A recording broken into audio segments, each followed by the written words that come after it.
और इसके अलावा अ, आपने ये बात कही तो मुझे याद आता है, पता नहीं आपने देखी कि नहीं देखी, आज से कोई 15-16 साल पहले ना एक सीरीज आई थी जो कि सीडीज पे ये अवेलेबल थी।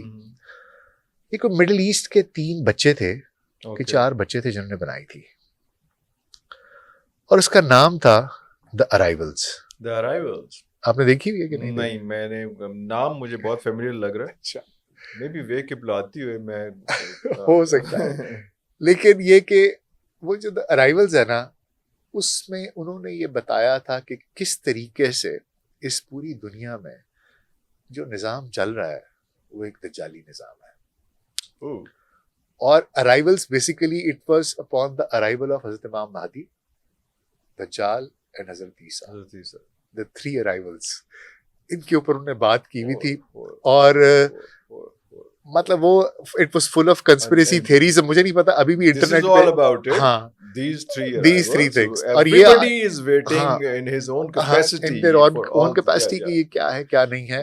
खैर उसमें भी बहुत सी चीजें मुझे लगता था शायद जैसे कंस्पिरेसी थ्योरीज हैं, एग्जैजरेटेड हैं, लेकिन जो बेसिक कॉन्सेप्ट आपने जो बात की ना कि पोल शिफ्ट हो रहे हैं, तो उसमें उन्होंने एक बात की हुई थी कि जो हुकूमत थी वो पहले ब्रिटिशर्स के पास थी, और उसने ना कोई एक पता नहीं 1100 पता नहीं इस तरह 10 साल की कुछ इस तरह कुछ लिखा हुआ था।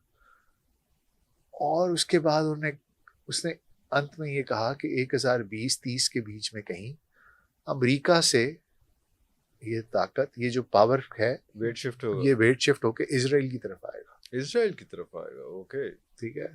और फिर यहाँ से दज्जाल और उसका जो वो फितना है, और इस तरह की कोई जी. वो मुझे अब एग्जैक्टली याद नहीं है, लेकिन वो उसमें मैंने देखा था। और अब आज ये जो हालात हो रहे हैं तो मुझे लगता है कभी कभी कि यार पता नहीं शायद कौन बच्चे थे, मुझे तो ये भी नहीं पता, लेकिन ये के बाद में बड़ी सिम्पसन्स को ब्लेम देते हैं कि उनको सबसे ज्यादा पता होता है, हालांकि ये भी आप कह रहे हैं ये भी स्क्रिप्ट वैसे जा रहा ये ना छोटी छोटी 5-5 7-7 मिनट की वो थी।